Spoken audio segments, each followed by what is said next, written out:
Tiffin नाम का एक शहर था।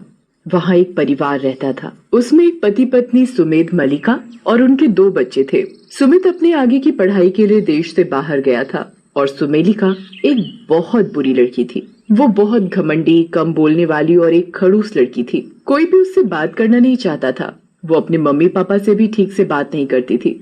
सुमेध और मलिका दोनों सुमेलिका के व्यवहार से बहुत परेशान थे। हाँ, अरे मल्लिका, सुमेलिका का क्या सोचा? क्या सोचा? मैंने तो कुछ नहीं सोचा। हम उसके व्यवहार को बदलने में क्या ही कर सकते हैं। अब जो भी होगा वो देखा जाएगा। हाँ, अब तो सब कुछ हरी पर ही छोड़ देते हैं। अगले दिन एक ब्राह्मण उनके घर भिक्षा मांगने आते हैं। अरे प्रभु जी, हमारे भाग्य ही खुल गए उन्हें देखकर। सुमित खुशी की मारी दौड़ा दौड़ा मलिका के पास जाता है और उसे ये खुशखबरी बताता है। अरे तो फिर देर किस बात की? उन्हें जल्दी से घर में लाकर स्वागत करते हैं। मल्लिका, उन वैष्णव को घर में बुलाकर उनका स्वागत करते हैं। क्या बात, आप दोनों बहुत चिंतित लग रहे हैं। हाँ प्रभु जी, एक परेशानी है जो हम दोनों को खाए जा रही है। हाँ बताइए, क्या परेशानी है? मैं उसका निवारण बताने में पूरी कोशिश करूँगा। प्रभु जी, हमारी एक बेटी है, उसका नाम सुमेलिका है। उसका व्यवहार बहुत बुरा है। वो बहुत ही खड़ूस व्यवहार करती है। आप कुछ समाधान बताइए। आपकी बेटी कोई साधारण लड़की नहीं है। क्या वो एक साधारण लड़की नहीं है? तो फिर वो कैसी लड़की है? वो तो आपको आगे जाके हरी कृपा से पता चल जाएगा। बस आप सब्र रखिए। और फिर वो ब्राह्मण मुस्कुराकर चले जाते हैं। सुमित मलिका उनकी बातों पर विश्वास कर लेते हैं। सुमेलिका को स्कूल जाना बिल्कुल पसंद नहीं था और क्लास में 2 लड़के थे जो क्लास के सभी बच्चों को परेशान करते थे। कभी उनका सामान छीन लेते थे तो कभी सब बच्चों के सामान फेंक कर मारते थे। वो दोनों लड़के जानते थे कि सुमेलिका का व्यवहार साधारण नहीं है, इसलिए उन्हें सुमेलिका को परेशान करने में मजा आता था। एक दिन वो दोनों लड़के सुमेलिका की एक डायरी उसके बैग में से चुरा लेते हैं। सुमेलिका उस डायरी को बहुत छुपा कर रखती थी, यहाँ तक कि उसके मम्मी पापा के अंदर भी उसे देखने की हिम्मत नहीं थी। सुमेलिका उसमें कुछ चित्र बनाती रहती थी। जब उन दोनों लड़कों ने उसकी डायरी चुपके से लेकर वो चित्र देखे तो वो दोनों हंसने लगे, क्योंकि वो बहुत अजीब थे। उसमें कोई बुरा सा आदमी या औरत बने होते थे और ऐसा लगता था जैसे उनको पेन से बुरे तरीके से खरोच दिया गया हो। ये क्या भाई, ये कैसा चित्र है?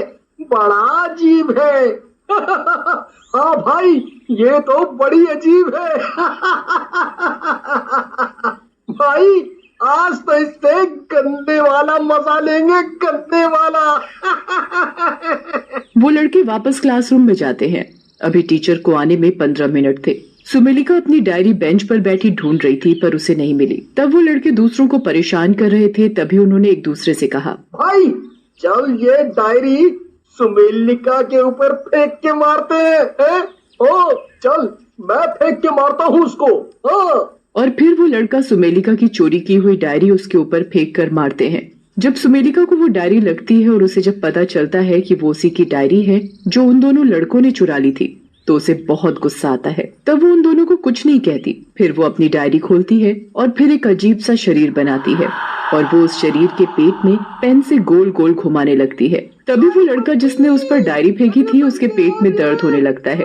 फिर सुमेलिका उस डायरी पर बने शरीर के पेट पर और दबाव से पेन को गोल गोल घुमाने लगती है और उस लड़के को और तेज दर्द होने लगता है। फिर सुमेलिका उस चित्र वाले शरीर के गले में लाल पेन से एक कट लगा देती है, जिससे उस लड़के को उल्टी आने लगती है। तभी सुमेलिका उस शरीर के गले पर दोबारा दबाव से एक कट मारती है, जिससे उस लड़के को खून की उल्टी होने लगती है और उसका दोस्त बहुत डर जाता है।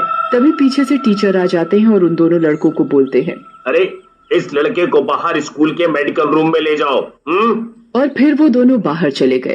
फिर टीचर सुमेलिका के पास आते हैं और उससे उसकी डायरी छीन लेते हैं और उस शरीर वाले चित्र को देखते हैं और उस पर कुछ लिखकर उसे दे देते हैं। सुमेलिका जब उसे देखती है तो उसे कुछ समझ नहीं आता, क्योंकि उस पर C+ लिखा होता है और वो टीचर की तरफ सिर उठाकर देखती है। ये तुमने जो भी बनाया है बहुत बुरा है, कलाकारी के लिए भी और किसी की जान के लिए भी। और फिर वो टीचर आगे जाकर अपनी सीट पर बैठ जाता है। सुमेलिका जब ये सुनती है तो उसे बिल्कुल अच्छा नहीं लगता और वो इस टीचर से गुस्सा हो जाती है। फिर जब टीचर सभी बच्चों को खड़े होकर पढ़ा रहा होता है तो सुमेलिका फिर अपनी डायरी निकालती है और फिर एक अजीब सा शरीर बनाती है और अपनी लाल पेन निकालती है और उस शरीर के सिर पर जोर से पेन से घोंप देती है और तभी टीचर का सिर जोर से फट जाता है और उसमें से खून का फुहारा निकल जाता है। क्लास में बैठे सारे के सारे बच्चे डर जाते हैं, लेकिन सुमेलिका के साथ में बैठी एक लड़की इशिता उसे चुपके से देख रही होती है और वो देखती है कि टीचर को इस तरह मरते हुए देखकर सुमेलिका मुस्कुरा रही है और इशिता ये देखकर घबरा जाती है। तभी क्लास का मॉनिटर क्लास से बाहर जाकर ये बात वॉचमैन को बता देता है और वॉचमैन टीचर को हॉस्पिटल ले जाता है। थोड़ी ही देर में स्कूल की छुट्टी हो जाती है और सुमेलिका के घर पहुंचने से पहले इशिता उसके घर पहुंच जाती है। सुमेध और मलिका घर के बाहर के बगीचे में ही खड़े होते हैं और इशिता दौड़ती दौड़ती उन दोनों के पास पहुंचती है। अंकल आंटी मेरी बात सुनो जल्दी। अरे इशिता बेटा, तुम यहाँ क्या हुआ? अरे इशिता बेटा, इतना हाफ रही हो, अंदर आ जाओ और आराम से बताना कि क्या हुआ। नहीं नहीं आंटी, वो सुमेलिका बहुत बुरी लड़की है। आज उसने स्कूल में 2 लोगों को घायल किया। उसके पास एक डायरी है जो। और सुमेलिका के मम्मी पापा सुमेध और मलिका को सब बता देती है। तभी वो देखती है कि पीछे से सुमेलिका आ रही होती है और फिर वो वहाँ से भाग जाती है। सुमेध मलिका इशिता की आधी बात सुनकर ही घबरा जाते हैं और सुमेलिका को डर की निगाहों से देखते हैं। सुमेलिका उनको नजरअंदाज करते हुए घर के अंदर घुस जाती है और अपने कमरे में चली जाती है। ये इशिता ने क्या कहा? अब हमें हिम्मत नहीं हारनी है। हमारी बेटी के साथ जो भी हो रहा है उसे खत्म करना पड़ेगा। पर कैसे? इशिता ने सुमेलिका की किसी डायरी के बारे में कहा था। बस उसे कैसे ले इसकी युक्ति बनानी पड़ेगी। तुम उसकी चिंता मत करो, बस रात का इंतजार करो। रात हो जाती है और सुमेलिका भी गहरी नींद में सो रही होती है। सुमेध और मलिका सुमेलिका के कमरे में चुपके से पहुंचते हैं और उस डायरी को ढूंढने लगते हैं। तभी सुमेध की नजर टेबल पर रखी एक डायरी पर पड़ती है जिस पर कुछ खून के धब्बे पड़े होते हैं। सुमेध मलिका को चुपके से बुलाता है और फुसफुसाते हुए कहता है, मलिका, शायद यही वो डायरी है, चलो हम इसे लेके चलते हैं। हाँ चलो, ले लो इसे। तभी मलिका से टेबल के पास रखा एक पेन स्टैंड गिर जाता है और गिरने की आवाज से सुमेलिका जाग जाती है। सुमेलिका उठती है तो देखती है कि सुमेध और मलिका उसकी डायरी चुराने वाले थे। फिर सुमेलिका बहुत गुस्से में आ जाती है और उसकी आंखें लाल हो जाती हैं। तभी सुमेध और मलिका सुमेलिका की डायरी लेकर कमरे से बाहर चले जाते हैं और बाहर से कमरा बंद कर देते हैं और फिर वो अपने कमरे में चले जाते हैं। सुबह हो जाती है और सुमेलिका कमरे के अंदर से दरवाजा खोलने को बोलती है और दरवाजा पीट रही होती है, पर सुमेध और मलिका उसे बंद ही रहने देते हैं। मलिका, हमारे हाथ ये डायरी लग चुकी है, तो शायद हम इस समस्या का कुछ समाधान निकाल पाए।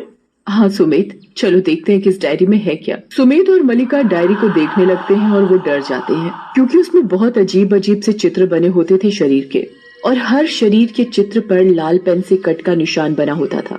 ऐसा लगता था जैसे किसी का चित्र बनाकर उसे मारा हो। वो सारे चित्र बहुत भयानक थे। उसमें से एक चित्र में एक लड़की बनी हुई थी जिसमें ऐसा लग रहा था जैसे उसके अंदर कोई आत्मा घुस रही हो। देखो मल्लिका, ऐसा लग रहा है जैसे वो लड़की हमारी बेटी सुमेलिका हो और इसके अंदर कोई आत्मा घुस रही हो। हाँ सुमेध, मुझे भी ऐसा ही लग रहा है। लेकिन अब सुमेलिका को इस आत्मा से बचाएं कैसे? तभी मलिका के दिमाग में एक उपाय आता है। सुमेध, हम इस डायरी को जला देते हैं, क्या पता वो आत्मा की जान इसमें बसी हो। हाँ मल्लिका, एक बार ये करके देखते हैं। फिर सुमेध और मलिका घर के बगीचे में चले जाते हैं और माचिस लेकर उस डायरी को जला देते हैं। तभी घर के अंदर से सुमेलिका के अंदर घुसी आत्मा बहुत जोर जोर से चिल्लाती है। ये चीख सुनकर ऐसा लगता है जैसे इस आत्मा की ताकत और बढ़ गई हो। सुमेलिका कमरे का दरवाजा तोड़कर बाहर आ जाती है। उसकी आंखें लाल हो रही होती हैं और उसके हाथ पैरों में नसें उभर उभर कर दिख रही थी। सुमेध और मलिका बहुत डर गए और बगीचे में चले गए। तभी वहाँ सुमित आ जाता है। माँ, पापा, मैं आ गया अपनी पढ़ाई खत्म करके। सुमेध और मलिका सुमित को भाग जाने को बोलते हैं। आप दोनों मुझे भगा क्यों रहे हो और आप दोनों इतना डरे हुए क्यों हो? फिर सुमेध और मलिका सुमित को सब कुछ बता देते हैं। सुमित बहुत चौंक जाता है। तभी उसकी नजर बगीचे के कोने में पड़ी एक गुड़िया की तरफ पड़ती है। माँ, पापा, देखो वहाँ क्या पड़ा है। सुमेध मलिका सुमित के साथ चले जाते हैं। इतने में सुमेलिका वहाँ आ जाती है। वार करने के लिए पास में रखी कैंची को उठा लेती है। वो वहाँ आ ही रही होती है। तभी सुमेध अपने हाथ में रखी माचिस से उस गुड़िया को जला देती है और वो आत्मा सुमेलिका के शरीर से निकलकर गायब हो जाती है और सुमेलिका बेहोश हो जाती है। सुमेध और मलिका उसे घर के अंदर ले जाते हैं और बिस्तर पर लेटा देते हैं। थोड़ी देर बाद जब सुमेलिका उठती है अपने मम्मी पापा को गले लगा लेती है।